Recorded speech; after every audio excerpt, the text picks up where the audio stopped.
요한복음 12장 1절부터 8절까지입니다. 요한복음 12장 1절부터 8절까지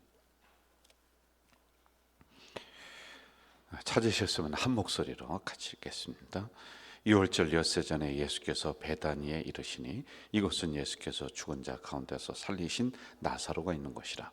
거기서 예수를 위하여 잔치할새 마르다는 일을 하고 나사로는 예수와 함께 앉은 자 중에 있더라.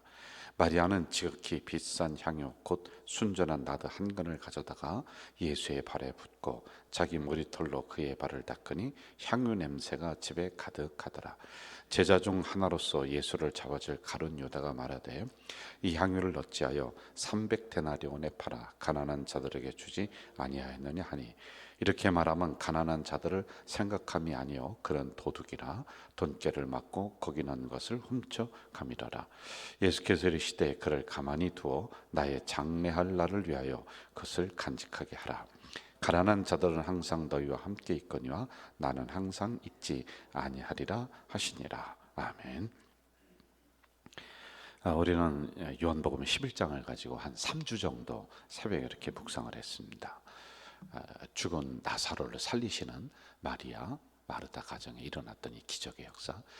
그런데 예수님이 죽은 자를 살리셨다라고 하는 이 단순한 공식, 이것만 기억하지 말고 그 안에 담겨져 있는 아주 귀한 진리들을 우리가 새벽에 이렇게 끄집어내면서 묵상을 이렇게 했단 말이죠. 그리고 어제로서 나사로가 살아났어요. 이제 마무리가 되었습니다.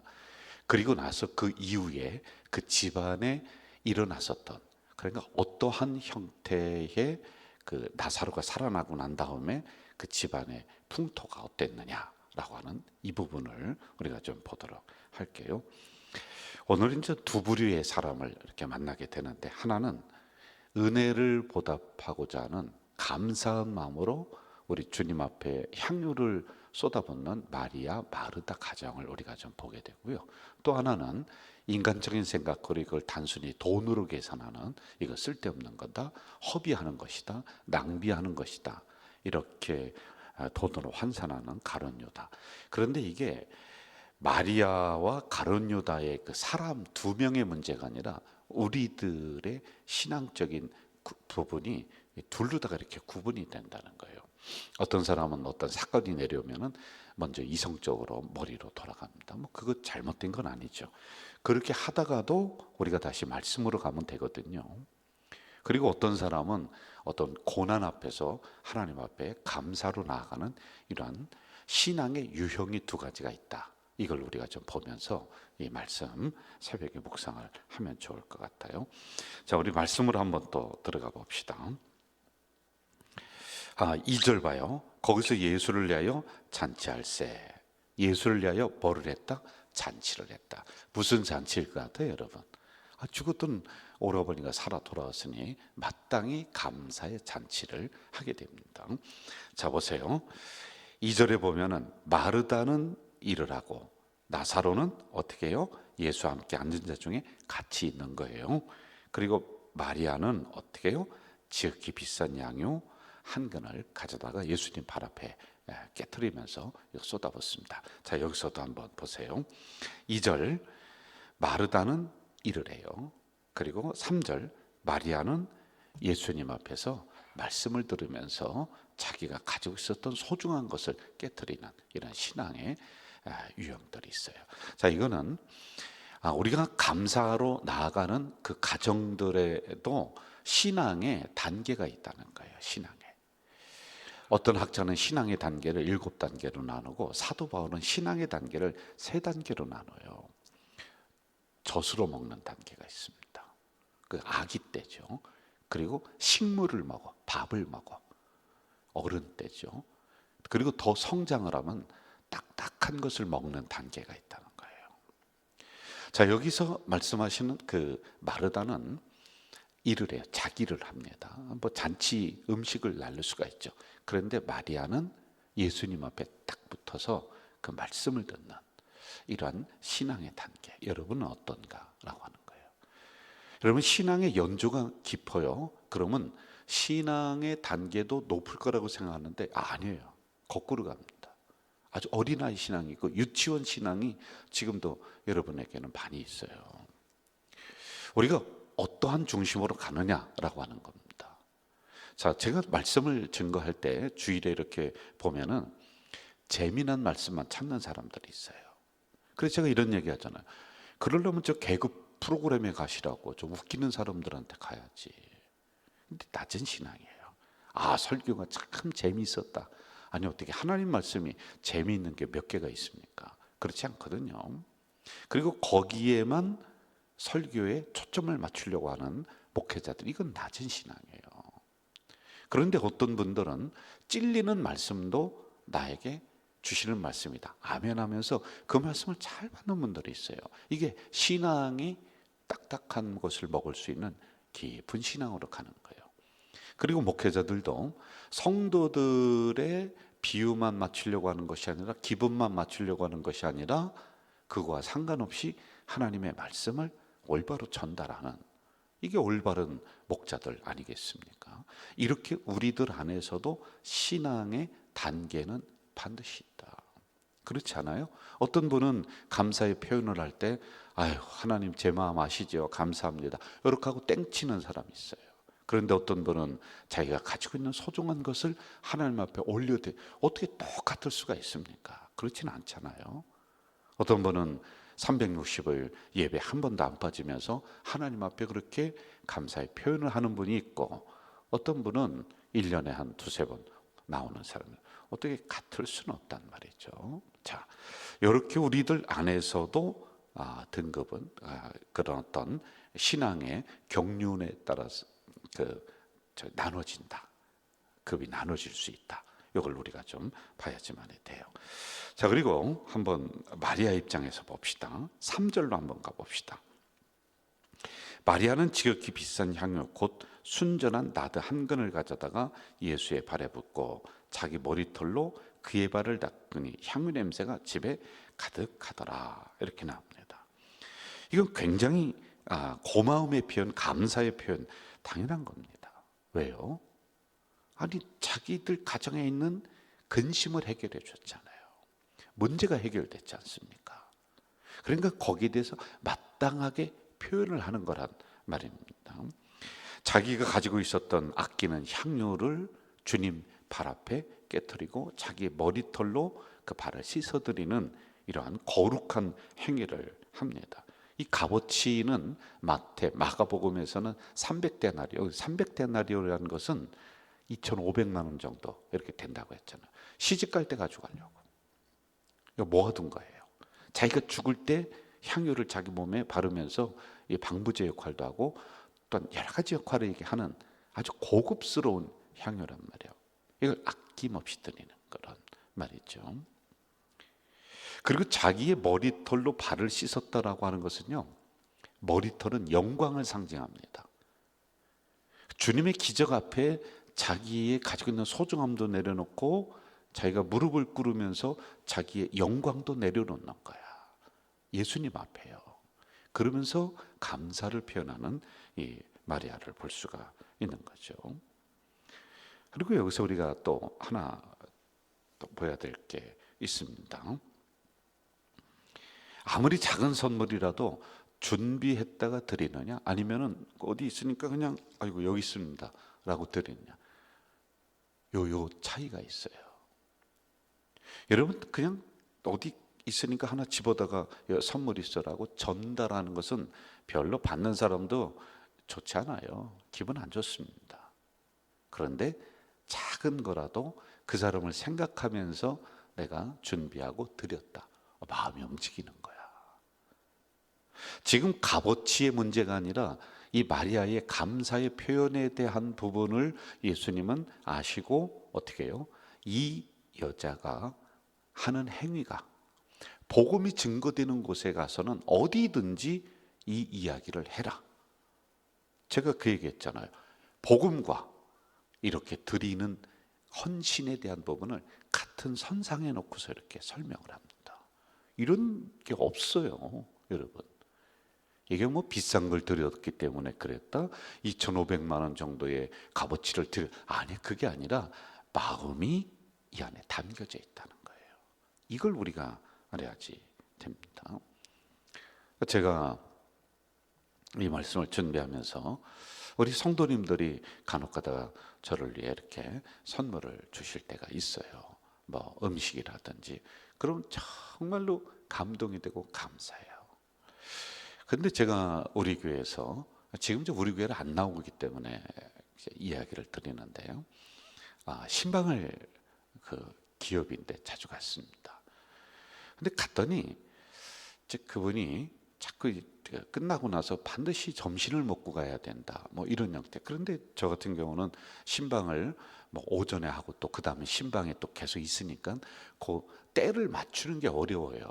그런데 그 가정은 꼭 기업에 가서 신방하고 밥을 먹고 이 모든 게 이제 그 한 패키지로 다 운영이 되는 거예요.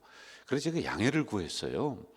집사님, 제가 그 다음에 이러이러해서 10시에 올 때도 있고 2시에 올 때도 있고 이렇게 되니까 점심은 저희들이 교육자가 요구할 때 또는 제가 요청할 때 그때 이렇게 좀 했으면 좋겠어요. 한 몇 번은 그렇게 점심을 대접해서 먹었는데 이건 그게 아닌 것 같아요. 뭐 그러면서 신방을 잘했는데 그게 기분이 안 좋았던 모양이에요. 그러면서 신방할 때 계속 뭐 다른 이야기를 하고 뭐 기분 안 좋은 얘기를 하고 뭐 지난 달에 봤었던 말씀에 대해서 뭐 은혜가 됐니 안 됐니 이제 그런 게 있더라고요. 뭐 그러려니 하고 이제 넘어갔는데 어느 날 이분이 목사님 드시라고 사골국을 가져왔어요. 이만큼을 끓여왔는데 얼마나 감사합니까? 그런데 이렇게 열어봤더니 저기 있잖아요. 그 사골국이 아니라, 사골국은 사골국인데 그 뭐죠? 이런 잡뼈라든지 외국에서 수입해서 이렇게 가져와서 그러니까 이제 버려야 되는 것이에요. 이만큼인데 버려야 돼요.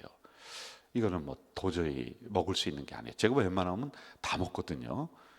근데 그 도저히 뭐 이건 먹을 수가 없어서 제 집사람도 이걸 어떻게 하느냐. 이거는 그냥 우리가 받았으니 받은 것 감사하게 여기고 그리고 먹지는 못해요. 그래서 저희들이 이렇게 처리했는데 그 기억이 이렇게 나요. 지금도 납니다. 모르겠어요.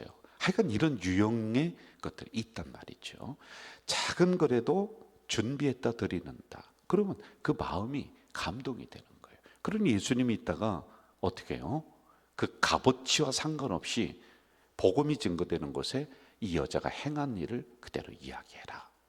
이런 말씀을 하고 있단 말입니다. 자, 이렇게 은혜에 대해서 보답하는 태도, 이걸 우리가 좀 배워야 됩니다. 여러분, 10명의 문둥이를 예수님이 고치신 사건 알죠? 그런데 어떻게 했어요? 한 명만 와서 예수님 발 앞에 무릎 꿇고 감사합니다. 그러자 예수님이 이렇게 얘기해요. 9명은 어디 갔느냐? 9명은 어디 갔느냐? 찾습니다. 제가 이제 이걸 보면서 이런 생각을 합니다. 9명도 감사한 마음은 있었을 거예요. 그런데 표현을 못한 거예요. 그냥 자기 길로 가버립니다. 그런데 한 명은 와서 주님 발 앞에 무릎 꿇고 감사합니다. 이렇게 얘기를 한단 말이죠. 자, 여러분, 우리는 한번 깊이 생각해 봐야 돼요. 하나님, 내 중심을 아시죠? 은혜 받고 참 많은 은혜를 받았어. 그런데 늘 그렇게 얘기해. 하나님, 제 중심을 아시죠? 알죠, 여러분. 왜 하나님이 왜 물으십니까? 그런데 365일 열이면 10번 아니면은 2, 30년 계속 그 말 한마디로 다 떼어버려. 솔직한 말이에요. 제 중심을 아시죠? 아무것도 아니야. 말로만 다 떼워. 그런 경우 없느냐 이거예요. 중심을 아시긴 아시는데 이제는 그 단계에서 한 발 더 나아가서 내가 정말 받은 은혜가 진짜 감사하다면 하나님, 제가 제 마음을 아시죠? 라고 하는 걸로만 땡치면 안 된다는 거예요. 그 다음에 감사의 표현은 얼마든지 있습니다. 왜 꼭 물질로만 생각하세요? 여러분, 내 편에서 드려야 하는 감사의 표현은요, 제가 마무리할 때 그걸 할 겁니다. 수도 없이 많아요. 그런데 늘 제 마음 아시죠? 말로만 때우는 우리 그리스도인들이 굉장히 많이 있다라고 하는 것입니다. 물질적인 보답을 말하는 게 아니에요. 하나님이 우리에게 베풀어 주신 그 은혜를 돈으로 환산할 수 있다고 생각하십니까, 여러분? No. 얼마로 하면 될까요? 그 얼마를 드리면 하나님이, 주님이 기뻐하시고 감사에 대한 보답이구나 이렇게 할까요? 아니에요. 그게 아니란 말입니다. 이 문제는 감사의 표현은 먼저 은혜를 베풀어 주신 당사자에게 반드시 해야 된다. 인간관계도 똑같은 거예요. 저도 여러분, 제가 이 얘기 하잖아요. 제가 우리 교회가 이 정도 사이즈가 되니까 어디 가서든지 대접을 해야 돼요. 얻어먹을 수 있는 부분이 아니에요. 많이 대접을 합니다. 그러면은 감사하다라고 이야기하는 목사가 있고 입 싹 닦는 목사가 있어요. 한두 번은 그냥 그러려니 치죠. 그런데 늘 그래. 그러면 대접하고도 서운한 거예요. 고마운 건 고마운 거죠. 그러니까 우리는 하나님 은혜에 대해서 감사의 표현을 할 줄 알아야 된다는 겁니다. 그냥 아시지요가 아니라는 거예요. 자, 향유를 300데나리온어치를 예수님 발 앞에 부었다? 아니, 기적의 역사의 값어치가 300데나리온이라는 거예요? 아니라는 거예요. 그게 아닙니다. 그 안에는 돈으로 환산할 수 없는, 계산할 수 없는 마리아, 마르다, 나사로 이 가정의 감사가 이 안에 담겨 있는 거예요. 그러니까 여러분, 예수 그리스도의 복음이 증거되는 곳에 이 여자가 행한 일 똑같이 얘기해라 이렇게 하잖아요. 우리는 하나님으로부터 은혜를 수도 없이 받은 존재들입니다. 그런데 감사 표현을 하십니까?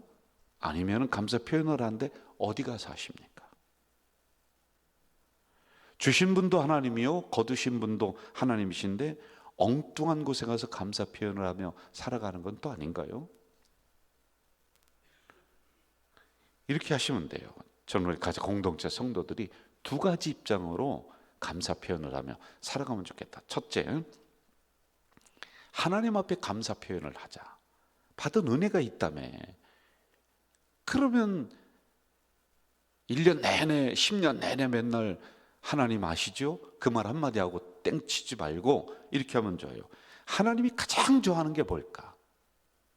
이걸 한번 생각해 보세요. 하나님이 가장 좋아하는 것.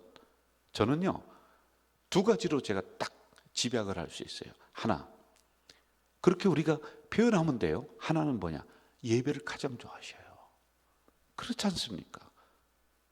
그래서 하나님 앞에 내가 감사로 예배 드리는 것.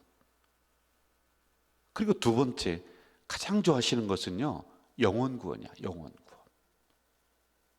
그냥 말로만 하지 말고 헌금 드리려고 하는 게 아니라 하나님이 주신 은혜가 있다며. 그럼 거기에 대해서 이제는 하나님 감사합니다. 예배를 정중하게 드리면서 하나님, 제가 하나님 앞에 감사 표현을 이렇게 올려드립니다. 여러분, 이게 얼마나 하나님 감동하시겠어요. 그리고 내가 하나님이 좋아하신다는, 주님이 좋아하신다는, 주님이 그것 때문에 오셔서 그것 때문에 목숨을 아낌없이 버리셨다는 영혼 구원을 위해서 내가 할 수 있잖아요. 내 힘 닿는 데까지 그거 할 수 있잖아요. 그거 왜 못합니까? 예? 자, 네 가지.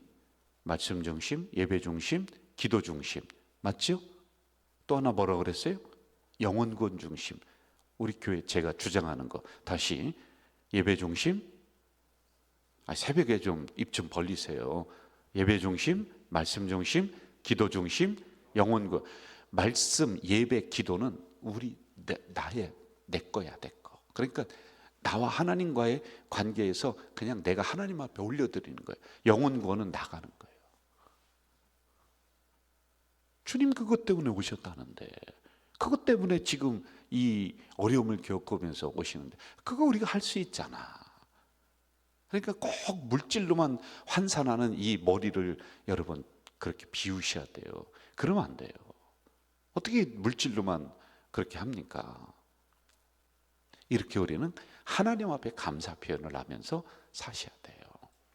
그리고 제가 하나만 더 여기서 말씀드리면은 입으로 늘 표현을 하세요. 감사합니다.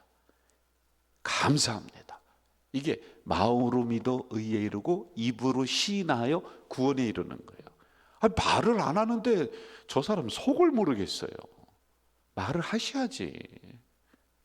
하나님 앞에서도 언어를 주신 것은 우리 입으로 감사합니다 표현을 하는 거예요. 한번 따라해 보세요. 하나님 감사합니다. 이렇게 하시면 좋을 것 같아요.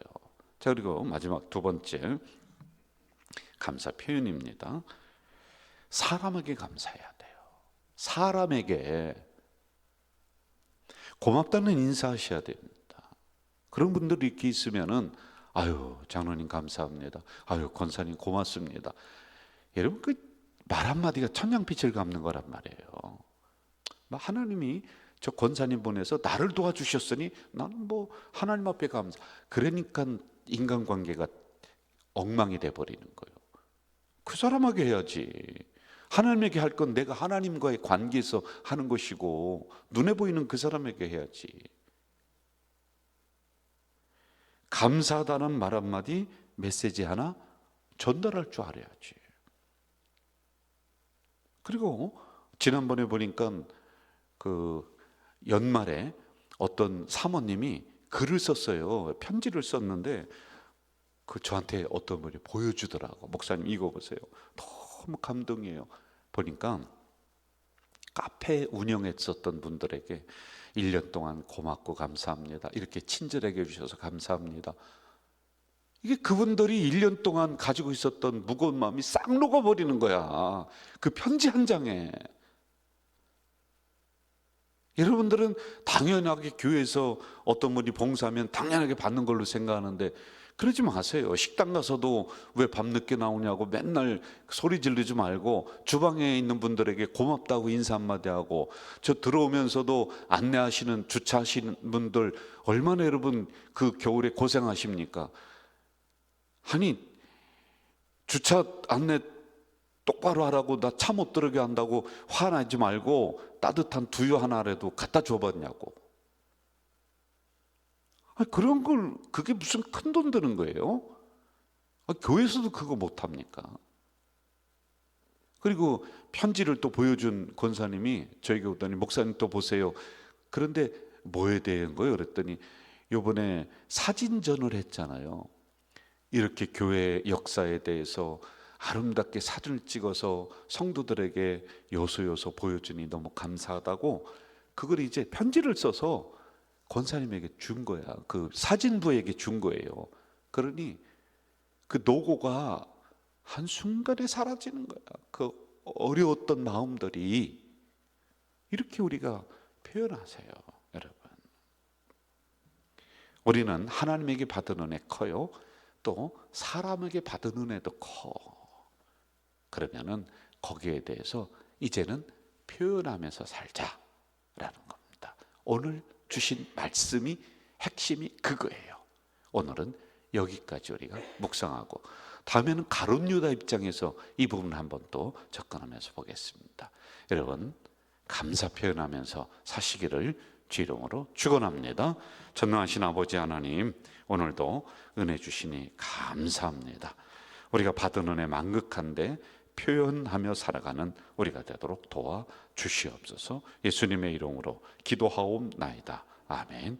하늘에 계신 우리 아버지, 아버지의 이름을 거룩하게 하시며 아버지의 나라가 오게 하시며 아버지의 뜻이 하늘에서와 같이 땅에서도 이루어지게 하소서. 오늘 우리에게 일용할 양식을 주시고 우리가 우리에게 잘못한 사람을 용서하여 준 것 같이 우리 죄를 용서하여 주시고 우리를 시험에 빠지지 않게 하시고 악에서 구하소서. 나라와 권능과 영광이 영원히 아버지의 것입니다. 아멘.